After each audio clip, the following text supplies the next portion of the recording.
Hello बच्चों।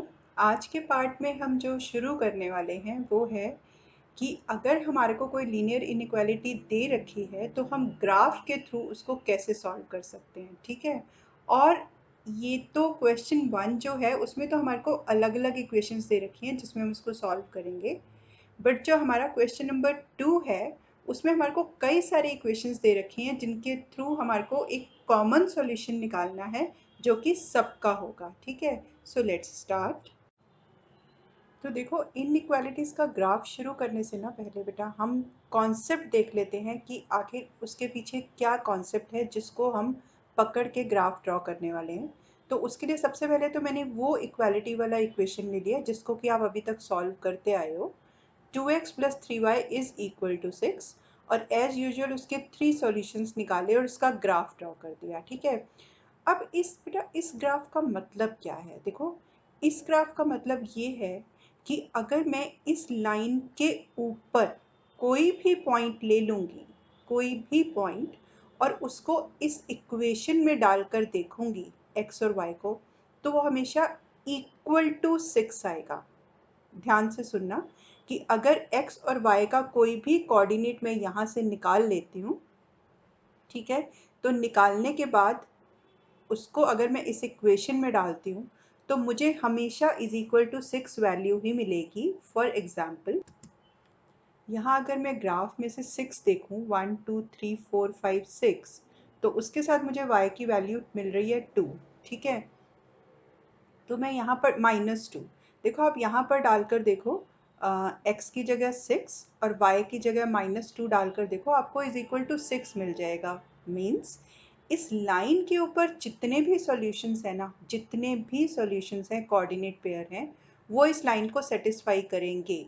But if what if question is 3x 2x plus 3y is greater than or equal to 6। देखो, अब ये बात तो पक्की है कि वो ये नहीं चाहता कि इज इक्वल टू 6 मिले, सिर्फ इज इक्वल टू भी चाहता है, पर ये भी कहता है कि 6 हो या 6 से बड़ी हो। ठीक है। तो अब हम क्या करें? इस केस में हम क्या करते हैं कि जो भी हमारी ये लाइन बनी हुई है, आप इसको नेम दे दो एक्स वाई, या इसको नेम दे दो ए बी, क्योंकि एक्स वाई तो हमारे कोऑर्डिनेट्स होते हैं। इसके जो सॉल्यूशंस होंगे ना, या तो लाइन के इस तरफ होंगे या लाइन के इस तरफ होंगे। ऊपर तो होंगे क्योंकि हमको इक्वल टू का साइन दे रखा है, लेकिन या वो लाइन के इस तरफ वाले सारे होंगे या लाइन के इस तरफ वाले सारे होंगे, अदर साइड वाले। तो क्या करें? हम ऐसा करते हैं, एक सॉल्यूशन हम पकड़ लेते हैं 0 0। ठीक है। और हम चेक करते हैं कि वो 0 0 क्या इस इनइक्वालिटी को सेटिस्फाई करता है।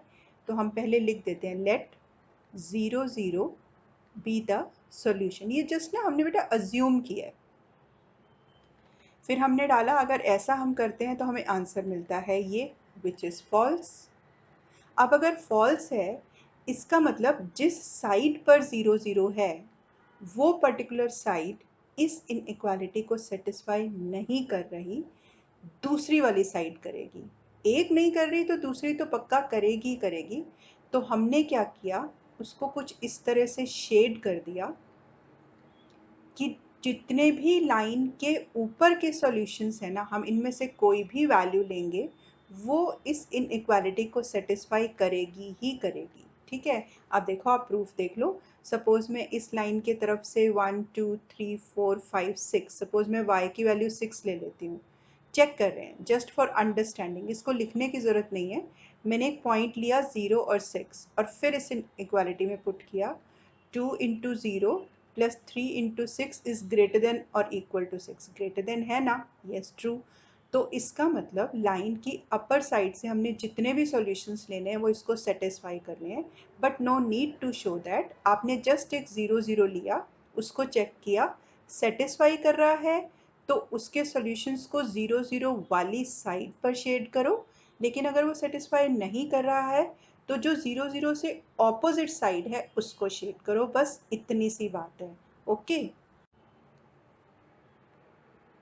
सो देखो, ये जो एग्जाम्पल कॉन्सेप्ट क्वेश्चन दिया था, इसी की अब मैंने एक इनइक्वालिटी ले ली है जिसमें कि 2x प्लस 3y को स्मॉलर देन और इक्वल टू 6 दिया है।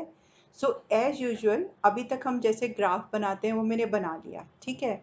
किसका ग्राफ बनाया है, पहले लिख दिया, let 2x plus 3y is equal to 6, so graph will be this. और यहाँ पर बेटा इक्वेशन लिखना मत भूलना, क्योंकि अभी तो हम एक इक्वेशन को सॉल्व कर रहे हैं, पर अगर हमारे को 2-3 इक्वेशंस को एक ही ग्राफ पे सॉल्व करना होगा तो वहाँ पर पता होना चाहिए कि कौन सी लाइन कौन से ग्राफ की है। तो ये लाइन की इक्वेशन की है, लिख दिया, ओके। अब हम चेक करेंगे कि हमको शेड किस तरफ करना है, टूवर्ड्स 0 0 या अवे फ्रॉम 0 0। ठीक है, तो हमने कर दिया लेट 0 0 बी द सॉल्यूशन। मान लिया हमने, गलत या सही है देखते हैं। तो 0 प्लस 0 इज स्मॉलर देन और equal to 6, which is true. 0 तो 6 से छोटा है ना। इसका मतलब 0 0, therefore 0 0 is one of the solutions। 0 0 is अगर one of the solutions है तो डेफिनेटली हमें किस तरफ शेड करना होगा, इस तरफ। सो लाइन के इस तरफ जहाँ से हम शेड कर रहे हैं, अगर हम कोई भी पॉइंट लेंगे तो वो इस इनइक्वालिटी को सेटिस्फाई करेगा ही करेगा, ये इस शेडिंग का मतलब है। Okay, done. Now the next question is x is greater then और इक्वल टू 2, और बिकॉज ये 2 वेरिएबल्स में है तो हम इसको कैसे लिखेंगे, x plus 0y is greater then और इक्वल टू 2। ठीक है, अब बेटा अगर आप इसकी टेबल बनाओगे ना एक्स वाई की, तो उसका पता है क्या मतलब है, उसका मतलब ये है कि x तो हर जगह ही 2 रहेगा, y कुछ भी हो सकता है।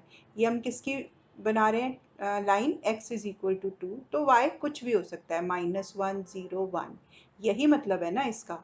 तो हम जब इसकी ग्राफ की इक्वेशन बनाएंगे तो ये कुछ इस तरह से बनेगी, x इज इक्वल टू 2 की। नाउ अब इसके ऊपर लाइन के ऊपर तो बेटा हर solution x is equal to 2 को सेटिस्फाई करने वाला है ना। बट पॉइंट इज कि कहाँ पर x इज ग्रेटर देन 0 और इक्वल टू 2 होगा। तो फिर से आप इसको चेक करने के लिए क्या करो, लेट 0 0 बी द सॉल्यूशन। 0 0 को सॉल्यूशन डालो तो आपका 0 इज ग्रेटर देन और इक्वल टू 2 आ गया, ये तो गलत हो गया। अगर ये गलत हो गया तो इसका क्या मतलब है कि 0 0 वाला पार्ट जहाँ पर 0 0 है, इधर इसके लेफ्ट में या इसके राइट में, जहाँ पर भी है वो इसको सेटिस्फाई नहीं कर रहा। तो कौन सा पार्ट सेटिस्फाई करेगा, जिस साइड 0 0 नहीं है, यानी कि other side of the origin, यानी कि राइट हैंड साइड, जहाँ पर भी हमने x इज इक्वल टू 2 का ग्राफ ड्रॉ किया है। बस इतनी सी बात है कि आपने इनइक्वालिटी को ऐसे चेक करना है। फाइन, चलो मैं आपको 2 मिनट दे रही हूँ, आप ये दोनों क्वेश्चंस बेटा अपने हाथ से करके देखो, 1 मिनट ही काफ़ी है।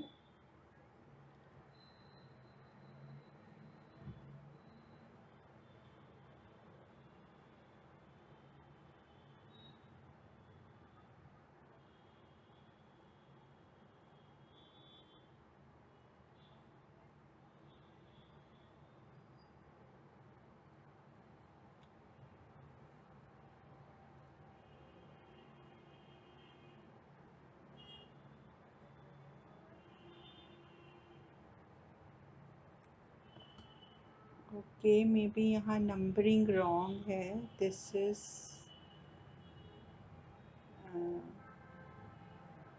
A part and this is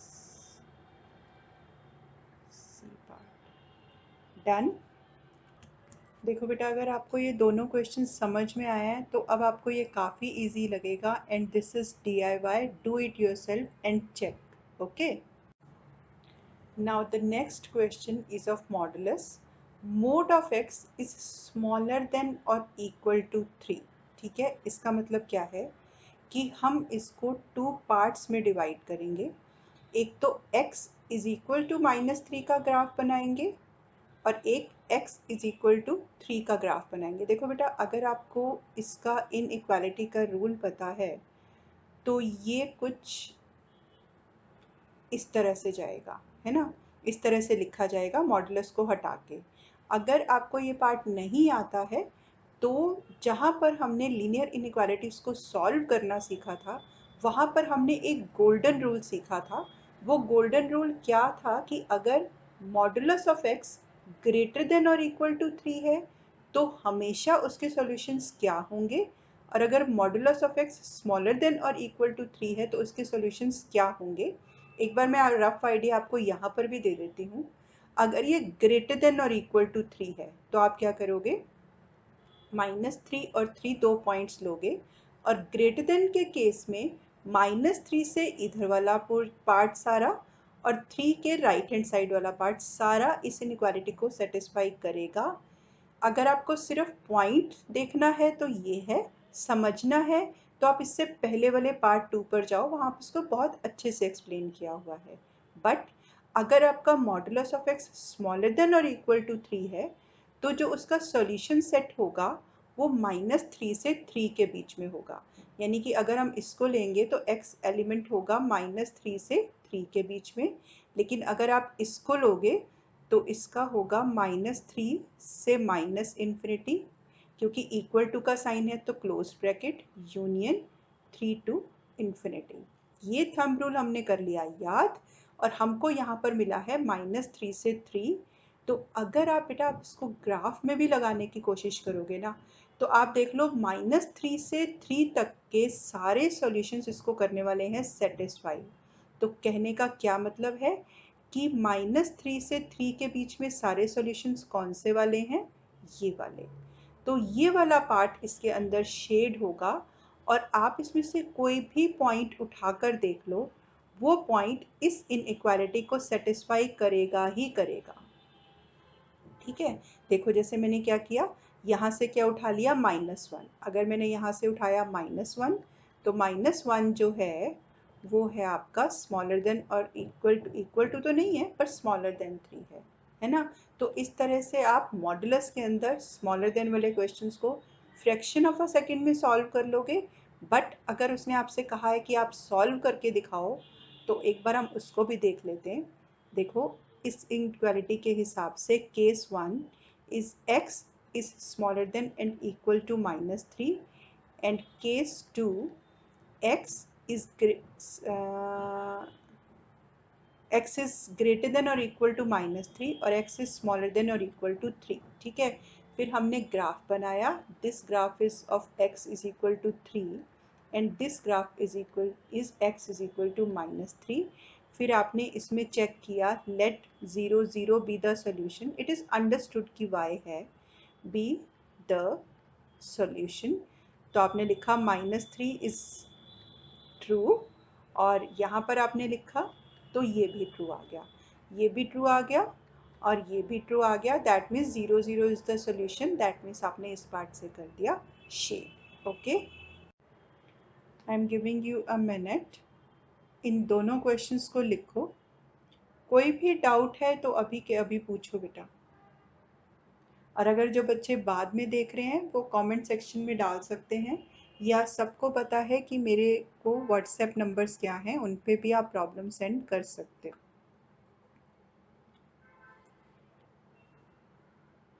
Don't forget to see that golden rule in previous video.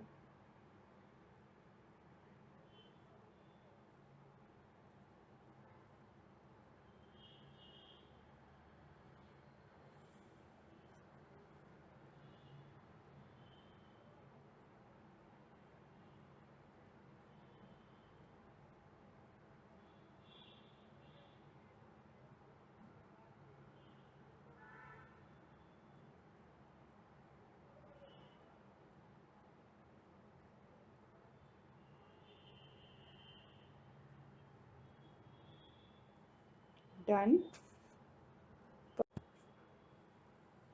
Okay, next question पर आते हैं। y minus x is smaller than or equal to +3। तो समझ लो हमारी लॉटरी लग गई कि अगर मैं इसके अंदर से इनइक्वालिटी का साइन हटा, ये मॉडुलस का साइन हटाऊंगी तो ये मुझे कुछ इस तरह से मिल जाएगा, है ना, according to our golden rule.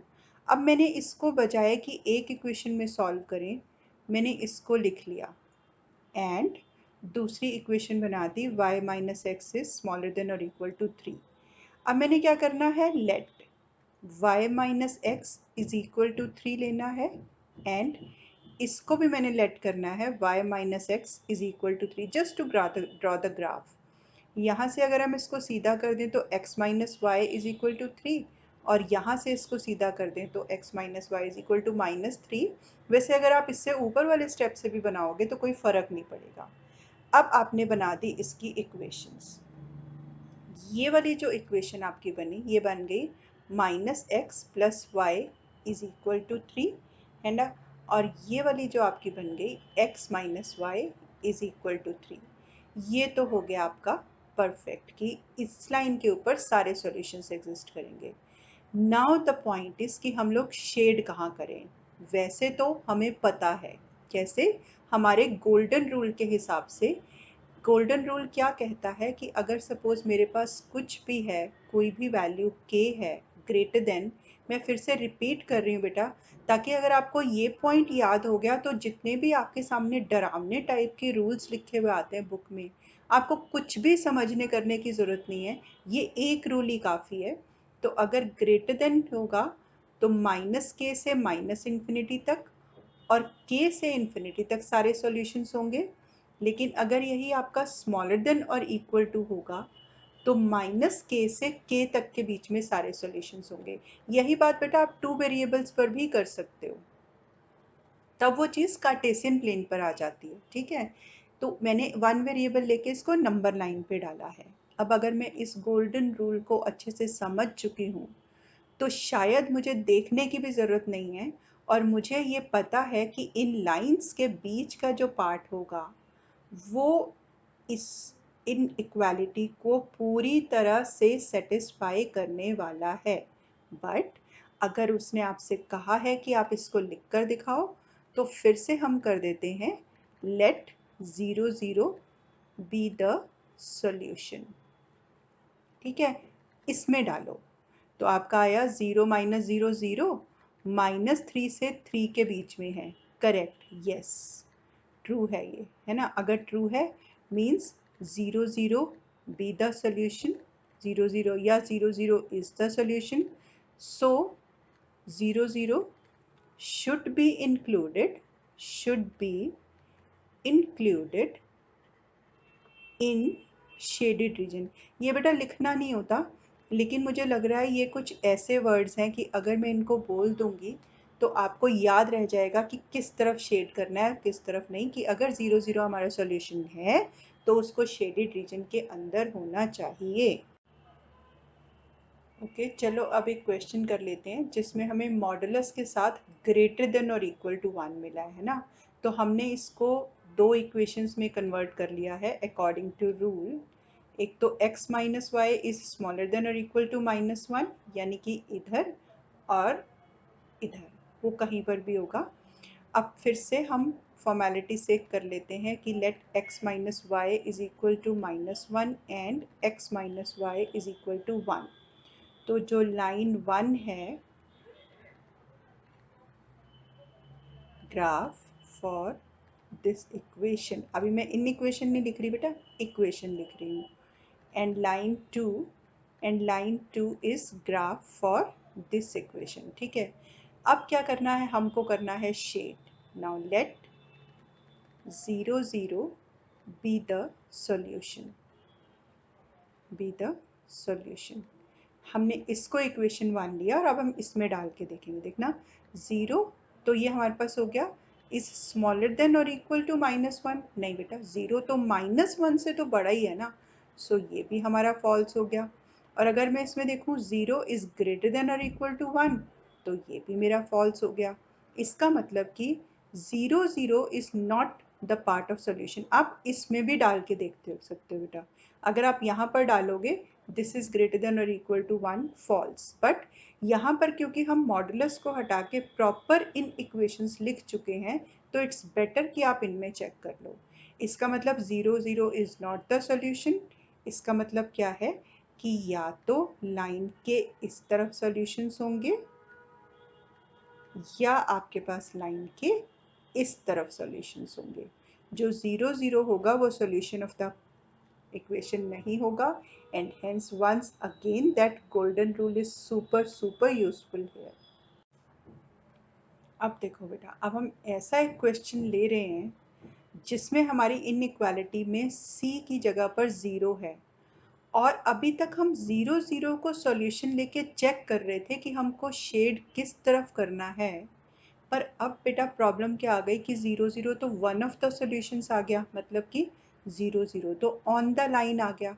तो अब हम चेक कैसे करेंगे? हम कैसे चेक करते हैं कि सॉल्यूशन के एक तरफ से या दूसरी तरफ से कोई भी एक पॉइंट लेते हैं, यही फंडा है ना। तो ठीक है, अब हमने क्या करा, फिर से इस इनइक्वालिटी लिखा, 2x plus 3y is greater then और इक्वल टू 0। और मैंने अब की बार क्या किया, लाइन के ऊपर से कोई एक पॉइंट ले लिया, है ना। आप सोच लो कि मैंने ये वाला पॉइंट ले लिया। ये वाला पॉइंट आपका कौन सा है? 1 2 3 4, 4 और 0। ठीक है, मैंने पॉइंट आपका ले लिया 4। लेट 4 0 भी, तो कुछ भी हो सकता है बेटा। उसमें हमारे पास 0 0 की ऑप्शन थी, इसमें नहीं है, because 0 0 is on the line. Let 4 0 be the solution of the equation, be the solution of the equation. Okay, तो जब मैंने यहाँ 4 0 पुट किया तो मेरे को जो नंबर मिला 8 इज ग्रेटर देन और इक्वल टू 0, वो करेक्ट मिला। यानी कि अगर मैं लाइन के ऊपर की तरफ से कोई भी सॉल्यूशन लूँगी तो वो हमेशा इस इनइक्वालिटी को सेटिस्फाई करेगा। तो बस मैंने क्या किया, इसको कर दिया शेड। ठीक है, कई बार ना बेटा हमारे क्वेश्चंस कंडीशनल भी होते हैं। देखो एक पॉइंट डिस्कस होने से रह गया। ओके, उसके लिए हम नया क्वेश्चन ले लेंगे। इस दिस इज ओवर। ये मॉडुलस वाले क्वेश्चंस हैं बेटा, आप इनको एक बार लिख के देख लो। लास्ट वन वाला ओरिजिन से पास कर रहा है। 3 डिफरेंट टाइप ऑफ क्वेश्चंस, या तो स्क्रीनशॉट ले लो या अभी के अभी इनको लिख कर रख लो।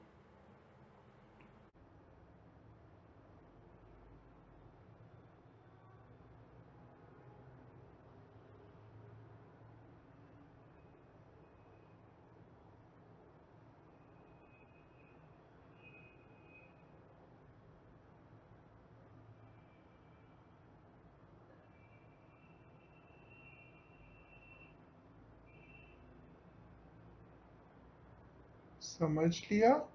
स्क्रीनशॉट ले लो। अगर अच्छे से समझ लिया है, स्क्रीनशॉट ले लिया है, तो प्लीज इसको बाद में लिख के देखना। बिकॉज अगर आप अभी थोड़ी देर में इसको देख लोगे तो दिमाग में चीज बिल्कुल फिट हो जाएगी, बैठ जाएगी, और आपका बाद में टाइम बहुत सेव होगा। ओके। अच्छा, अब देखो बेटा, एक क्वेश्चन ना हम ऐसे देखते हैं जिसमें कि हमको सिस्टम दे रखा है। देखो आपको, आप यहाँ पर देख रहे हो हमारे को 4 इक्वेशंस या 4 कंडीशंस एक साथ दे रखी हैं, जिसमें 2 तो प्रॉपर इन इक्वेशंस हैं और एक में उसने कहा है कि x और y दोनों ग्रेटर देन 0 हैं। यहाँ पर ना वो एक बहुत ही स्पेसिफिक सी हमें कंडीशन दे रहा है। वो क्या कंडीशन दे रहा है कि जो हमारे पास शेडिंग होने वाली है वो ओनली इन फर्स्ट क्वाड्रेंट होगी। This is the most important point जो उसने मुझे सिर्फ इससे दिया है। जैसे अगर आप कहोगे कि x इज इक्वल टू 0 तो इसकी इक्वेशन y एक्सिस हो गई, y इज इक्वल टू 0 तो इसकी इक्वेशन x एक्सिस हो गई।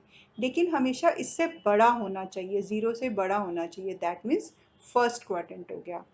तो जिस कलर के पेन से मैंने यहाँ सॉल्यूशंस लिखे हैं उसी से ही लाइन ड्रॉ की है, इसलिए मेरे को यहाँ पर लाइन लिखने की ज़रूरत नहीं है कि कौन सी लाइन कौन सी इक्वेशन की है। Now let's check. देखो इसमें हम करते हैं लेट 0 0 बी द सॉल्यूशन। तो 0 प्लस 0 स्मॉलर देन और इक्वल टू 0, ट्रू है ना।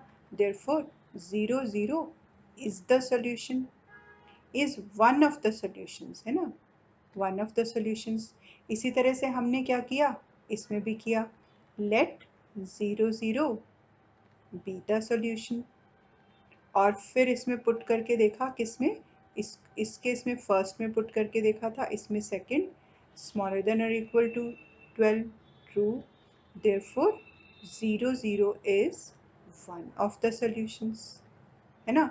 तो इसका मतलब हम दोनों में जब शेड करेंगे तो हमारा उसमें 0 0 आना चाहिए। नाउ इस पॉइंट को भी बेटा हमने रखना है ध्यान। तो अगर मैं सपोज इसका शेड करूंगी तो मुझे मिलेगा ये वाला पार्ट। आप देख रहे हो मैंने ग्रीन लाइन के साथ साथ ही शेड कर रही हूँ, है ना। पर्पल लाइन पे मैंने कॉन्सेंट्रेट नहीं किया, सिर्फ जो ग्रीन का पार्ट था जो कि फर्स्ट क्वाड्रेंट में आ रहा था उसको मैंने शेड किया। अब हम आते हैं पर्पल वाले पे। पर्पल वाले में ना हम लाइंस का एंगल चेंज कर देते हैं। देखो पर्पल वाले पार्ट का पूरा फर्स्ट क्वाड्रेंट का पार्ट जो है हमारा वो आ गया शेडिंग में। तो जब भी हमारे को 2 या 3 इन इक्वेशंस एक साथ दे रखी होती हैं तो जो भी उनमें कॉमन पार्ट होता है हमेशा वो उसका सॉल्यूशन होता है। तो क्या अब हम देखें कि इसके कॉमन पार्ट का सॉल्यूशन क्या बन रहा है। देखो इधर से ये, इधर से ये और ये वाला जो पोर्शन या तो ओनली ग्रीन में आ रहा है ना बेटा या ओनली आपके पास पर्पल में आ रहा है वो इसका पार्ट नहीं होगा, सिर्फ वही पार्ट होगा जो दोनों में आ रहा है। Number one. नंबर टू क्या प्रॉब्लम है कि हम कोई भी सेकंड थर्ड या फोर्थ क्वाड्रेंट में नहीं जाएंगे।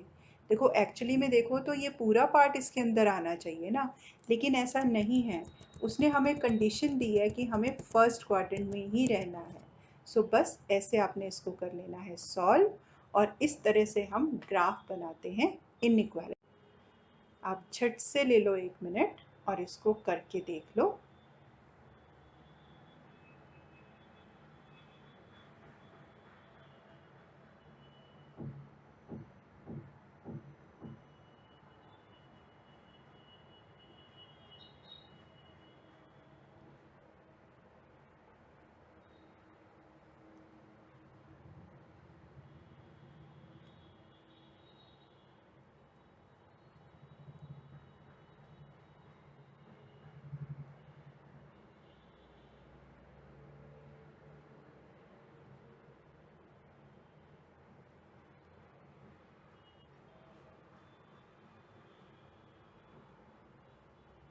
आ गया बच्चों। अब देखो मैं एक क्वेश्चन और लूंगी जिसमें ये तो आपके पास ये शो कर रहा है कि सिर्फ आपको फर्स्ट क्वाड्रेंट लेना है, बट व्हाट इफ यहाँ पर कोई प्रॉपर वैल्यू होती, जैसे अगर x is greater than equal to 4 होता या 5 होता, ऐसे ही y की भी कुछ वैल्यू होती। तो एक क्वेश्चन बच्चों हम और ले लेते हैं। देखो इस पर्टिकुलर क्वेश्चन में ना बेटा मैंने 5 इक्वेशंस टुगेदर ली हैं, इन इक्वेशंस हैं। बट द पॉइंट इज कि जब हम ग्राफ बनाएंगे तो फिर तो इस तरह से बनाएंगे ना, x plus y is equal to 5 का ग्राफ L1 है ना। 4x प्लस वाई 4x, इसको हम कलर चेंज कर देते हैं। 4x plus y is equal to 4 का जो ग्राफ है वो है हमारे पास लाइन L2 2। और ये तो x plus 5y is equal to बेटा x plus 5y, okay it's okay, is equal to 5 yellow line है। x इज स्मॉलर देन और इक्वल टू 4 जो है आपकी वो definitely parallel to y axis है। x is equal to 4, this is y is equal to 3, बाकी आपको colour से दिख रहा है। नाउ द पॉइंट इज कि हम इसको सॉल्व करते हैं इनइक्वालिटी के लिए। तो जो ये वाली लाइन है अगर हम 0 0 पुट करेंगे तो वो स्मॉलर देन और इक्वल टू आता है तो आ गया ट्रू। इसका मतलब इस पर्टिकुलर लाइन के लिए हमारे पास जो सॉल्यूशन होना चाहिए वो कौन सा होना चाहिए, टूवर्ड्स दिस साइड। देखो बेटा जब हमारे को बहुत सारी शेडिंग्स करनी है ना तो हम बजाय कि पूरा शेड करें हम ऐसे इसको करके रख लेते हैं, ठीक है। अब x plus 5y is greater than equal to 5, false. इसका मतलब इसका जो शेडिंग पार्ट आएगा वो यहाँ पर आएगा। 0 0 उसका वन ऑफ द सॉल्यूशंस नहीं होगा। अभी तक आप अपना तो समझ ही चुके हो। फिर उसने कहा x इज स्मॉलर देन और इक्वल टू 4, इसका मतलब 0 के लिए ट्रू बैठ रहा है तो इस लाइन का सॉल्यूशन आपका जाएगा नीचे। आपको क्या अभी तक नज़र आ गया कि बेटा कौन कौन सा पार्ट सब में आ रहा है common? y is smaller than और इक्वल टू 3, ठीक है, ये भी आपका नीचे आ रहा है। और ओके, ये y का था, ये x का हो गया। तो आपको कहीं दिख रहा है कि ये वाला एरिया जो है ना, ये सारी इक्वेशंस के अंडर आ गया है। कौन सा वाला? ये वाला पार्ट जो है ना आपका, ये वाला, वो आपकी हर इन इक्वेशन को सेटिस्फाई कर रहा है। अगर आप इसके बीच में से कोई भी पॉइंट उठाओगे और इसमें से किसी भी इनइक्वालिटी में रख लोगे तो वो उसको सेटिस्फाई करेगा, ठीक है। So this is how multiple inequations are solved in one graph. So I think the concept is very much clear. इस क्लास को यहीं ओवर करते हैं और फिर मिलते हैं नेक्स्ट क्लास में। ओके। ओके, आप 1 मिनट ले लो, इसको आप लिख के देख लो।